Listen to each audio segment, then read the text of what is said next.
Oh, I got these. These are actually, we're giving to me by John Curtis. You'll have Tar Heel blue versions though, right? What's like that? You have Tar Heel blue for the tournament. Like you always just go like hardcore Carolina blue when it's basketball tournament. I've got too much Demon Deacon in me. I am always for the Tar Heels unless they're playing NC State. There it is. There it is. See, you already just both dunked on them, both of you. And I'm always for Duke unless they're playing Chapel Hill or NC State. Your district was Wake County. Oh Wasn't it? yeah, and then those guys down the road. That's right. The other ACC team. We'll get started here shortly.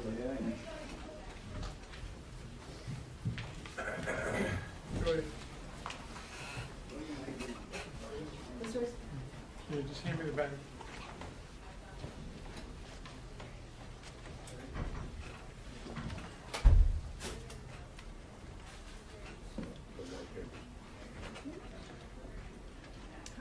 Hi, how are you? Good, how are you?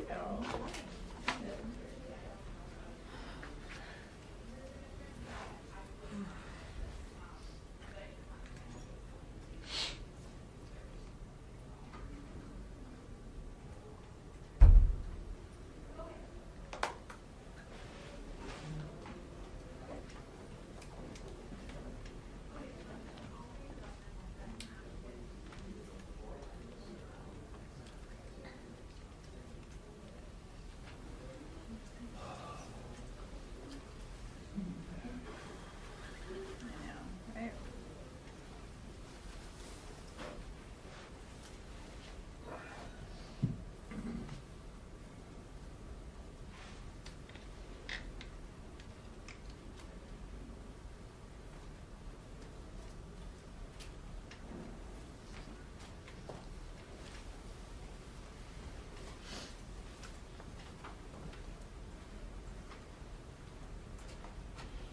How are you? It's good to see you.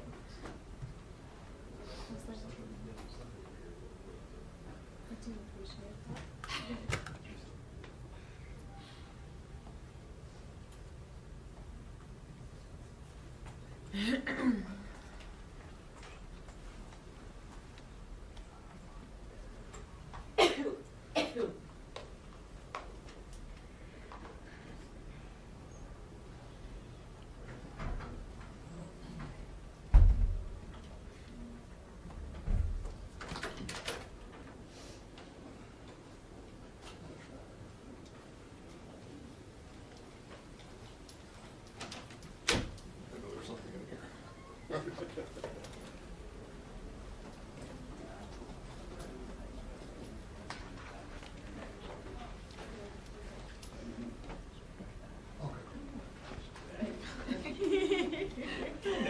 I know, right? I know. You look so beautiful. You look really lovely. I feel like I'm having that week where it's like,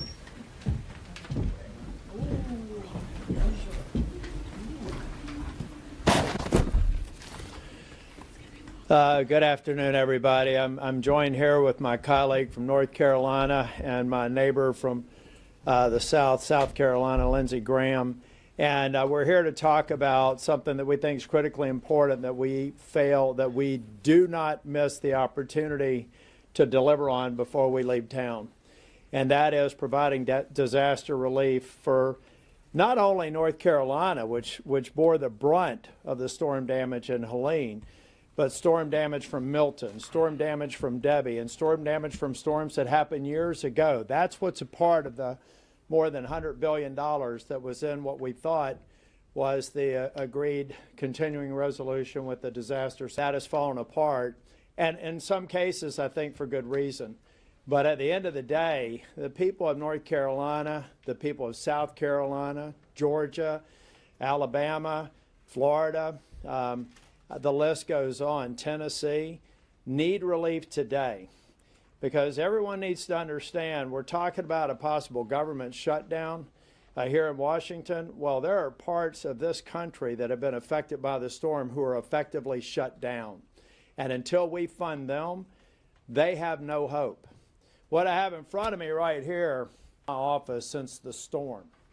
So I've tried to decide if I have to filibuster and do whatever I have to do to keep us from going home if we reach agreement that doesn't include the disaster supplemental. you're going to hear these stories on the Senate floor for as long as my voice and my colleagues' voice can be heard. So I agree with President Trump that we could do better than the CR that was before us, and I also agree with President Trump because he reaffirmed to me yesterday that he believes that disaster relief is absolutely essential before we go home. So I'm just saying to my colleagues, don't forget the people who have been affected by these storms. Their future is literally in your hands. Now I'll turn it over to Senator Graham. If you don't mind, I'll just keep Sure. it there. Yeah, that sounds great.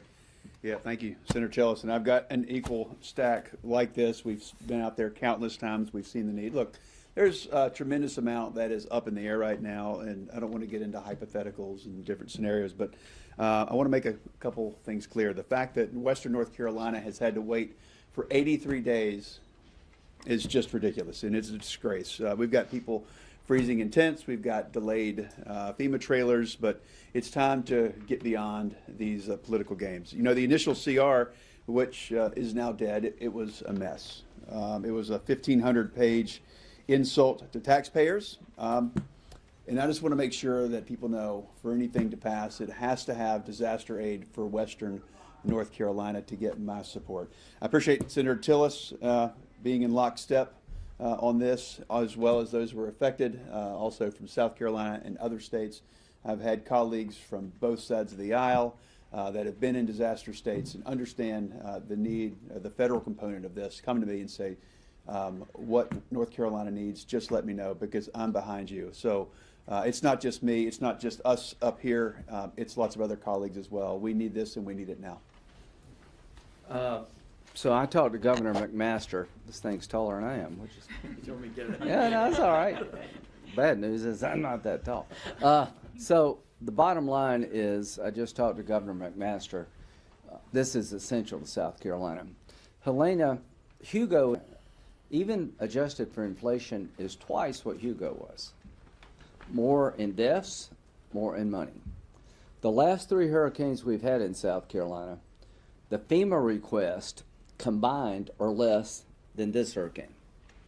I cannot tell you the level of destruction that's hit South Carolina in the most odd way. It's not along the coast. It's where I live, up in the northwestern corner of the state. It came to Augusta, North Augusta, went right up the Savannah River and wiped out Asheville. And everything sort of to the left of Beaufort to Charlotte, that line just flattened. I've never seen anything like it. So people ask me, what's going to happen? Here's what's going to happen. You're going to get the help you need now, not later. President Trump has committed to making sure that the disaster relief component is part of any deal to fund the government. I agree that CR had things in it should not, but disaster relief is an absolute must to get my vote and my support. I cannot go home, and I will not go home. I'll be reading letters with these guys until we make sure that the farmers who've lost everything, the families who've lost generations, not just one part of the family, entire families that help is on the way. So how does this move in? People say you should pay for the disaster package. We haven't in the past, but now's not the time to bring that up. We've had months to talk about that, weeks to talk about that. Border security, taxes, we're going to pay for all that. But if this is not an emergency under federal law, what would be? If this doesn't qualify as an emergency, nothing will ever qualify for emergency.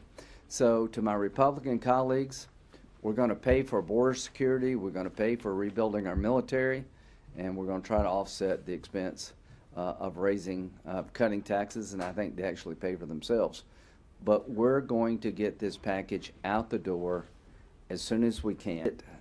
It's just not about South Carolina, North Carolina. This disaster package includes 3 disasters that affects Virginia and Florida. So this is a must-do. We're urging the body to have, a clean CR, right, with this package, and let's go home and come back next year and hit the ground running. Sorry. So you had a deal with between the leaders that included disaster relief, that was on a glide path to becoming law. Was it the right decision by Trump to come in here and blow this up and demand the debt limit on top of it?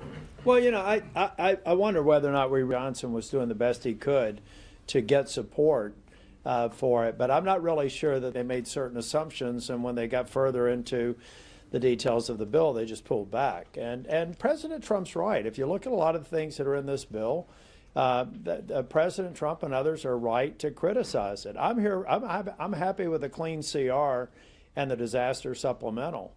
Some of the provisions in the bill would have been fine by me, but we're not there anymore. Now where we are is the need to stay here until we deliver on desperately needed support in North Carolina and parts south. What about raising the debt limit on top of that? Was that a good idea for him to demand that? Well, I think President Trump and I are in agreement that I don't even know why we continue to have the debt limit drama. The debt limit was implemented, as I recall, in 1917. It was we had $3 billion in debt then. We had about $60 billion in GDP. Our debt right now is $36 trillion. So in its 107-year history, it hasn't really done a very good job of bending the curve, and I think that that's what President Trump is saying. Whether or not the Democrats would accept it in this package, I doubt. But that's a part of the negotiation in the Four Corners that hopefully... Is raising or eliminating the debt limit something that you support, and is tackling the debt limit worth risking this kind of aid?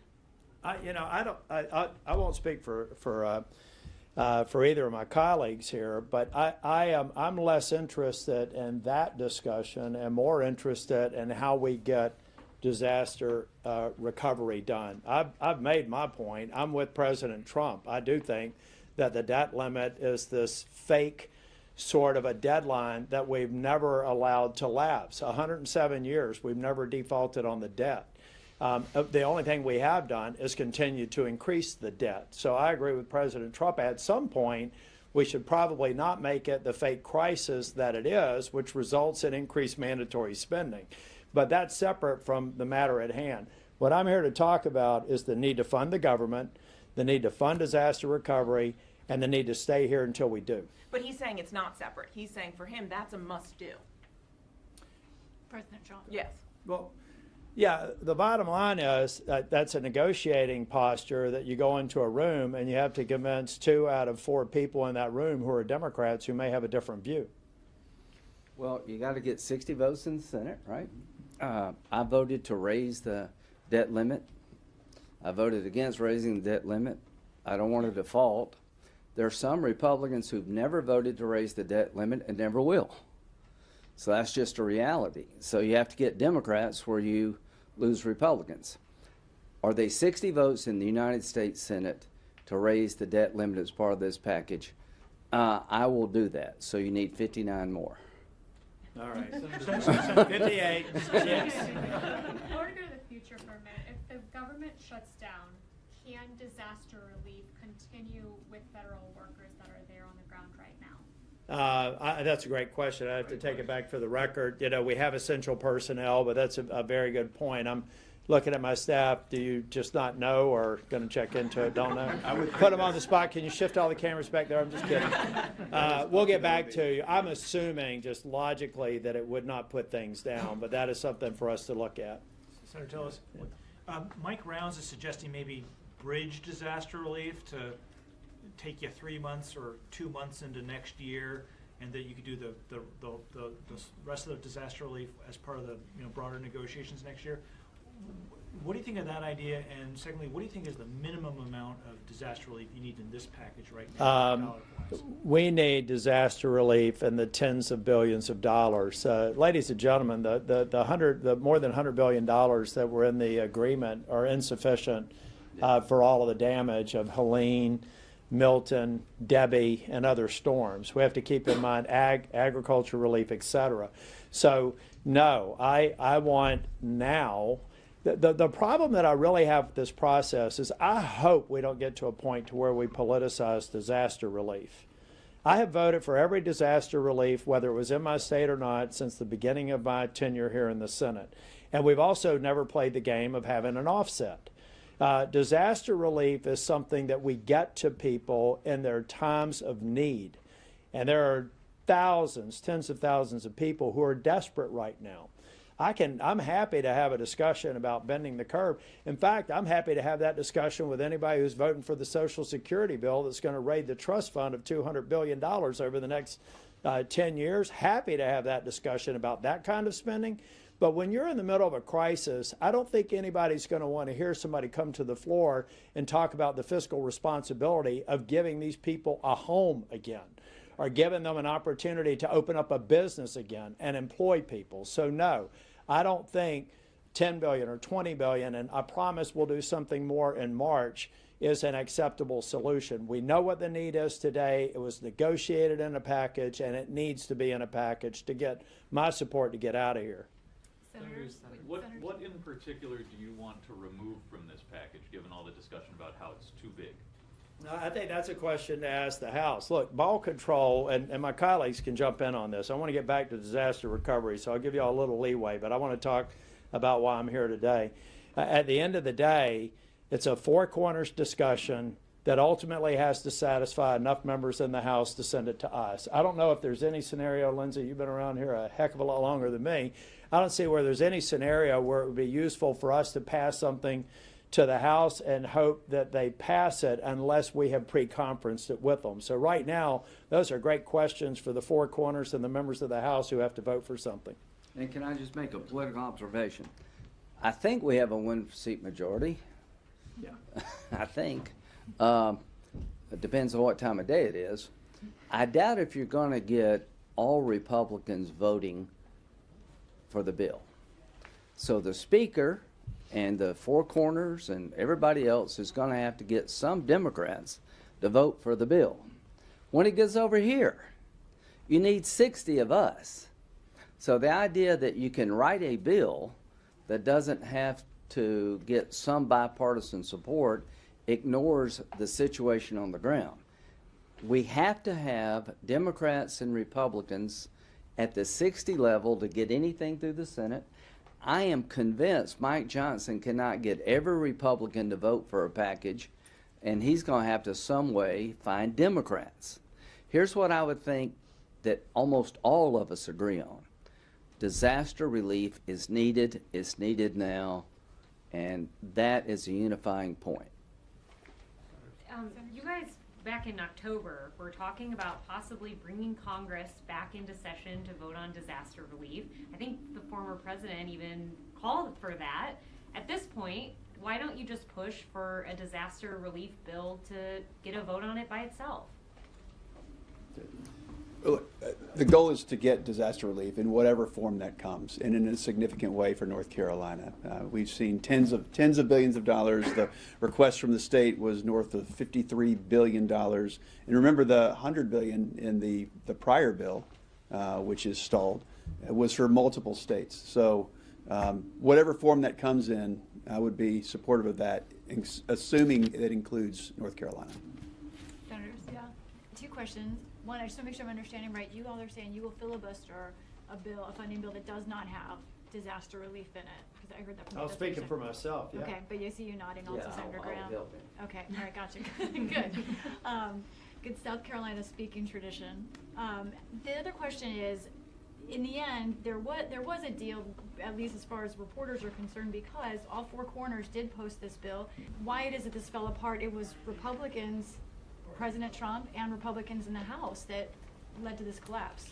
How do you explain that to Americans? You know, I'm not going to get into the heads of the folks that were trying to get votes on the House side, but I suspect it goes like several pieces of legislation I laid down when I was Speaker of the House in North Carolina. You make certain assumptions about people voting. You can't get to necessarily every member and make sure they've read every page and they're okay with everything. So I think that Speaker Johnson did what any speaker would do in that setting, is try to say it's directionally correct. I think I can win the votes, and with the president's help, I could do it.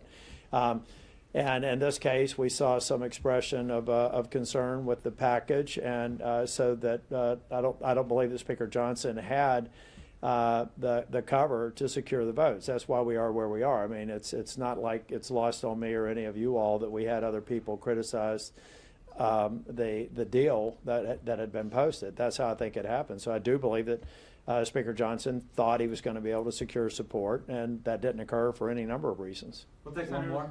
Looking ahead to the coming months, something else, what's your advice to him and his team when it comes to engaging in the practice of legislative negotiations effectively and not ineffectively? I'm going to defer to an incoming chair and the senior member of the Carolinas delegation. I think it probably collapsed of its own weight. You know, put yourself in Mike Johnson's shoes. That's a hard job on a good day. You're trying to put a package together, keep the government running. You got different interests with worthy causes, by the way. So the knock on the bill is it got too big, it got pork laden. I've never heard anybody suggest that the disaster component was pork laden. I've heard people say it should be paid for, but we've never done that before. This is truly an emergency. So those elements of the bill that were considered pork will probably fall by the wayside. But here's what I will tell people who want to figure out what's going to happen. If you can do this without a Democratic vote, that would be a miracle. You can't. So this is the world in which the Founding Fathers gave us. They gave us a world of checks and balances. They gave us a House that's up for every 2 years and it's up for every 6 years. The Senate traditionally has empowered the minority voices in the Senate for big decisions. That's changed some, but we need 60 votes to get it done in the Senate. Mike Johnson's going to have to pick up a handful at least of Democrats because there are some Republicans will never vote for anything. That's what I would suggest to people. President Trump was upset by the size and scope of the package. He was president for 4 years. He actually negotiated pretty damn well, I thought, with Democrats to get positive outcomes. He'll be here in January the 20th. But between now and January the 20th, the people of South Carolina and North Carolina are living miserable lives and they need some help. We're not leaving town until they get the help. Yeah, well, and because this gentleman was one of the first people here, I'll let you ask the last question. I know my staff were about to cut you off, but It may be disorienting for the folks in Asheville who's right on the present money, those small business loans, the FEMA money, and Donald Trump kind of blew it up, and they hear you saying Donald Trump was right. Yeah. Help orient them as to how that's so. Well, you know, one thing that I'd really like to see here, we're talking about the 47th president of the United States, but where is the 46th president right now? What is he saying about this? To what extent is he getting Democrat members of Congress to stop thinking they have us where they need us and coming to the table and solving this? So if we want to have that discussion about President Trump, the future president, let's have that discussion about President Biden, the current president, and I have not heard him weigh in 1 ounce over the last month. Thank you all. Thanks, Senators.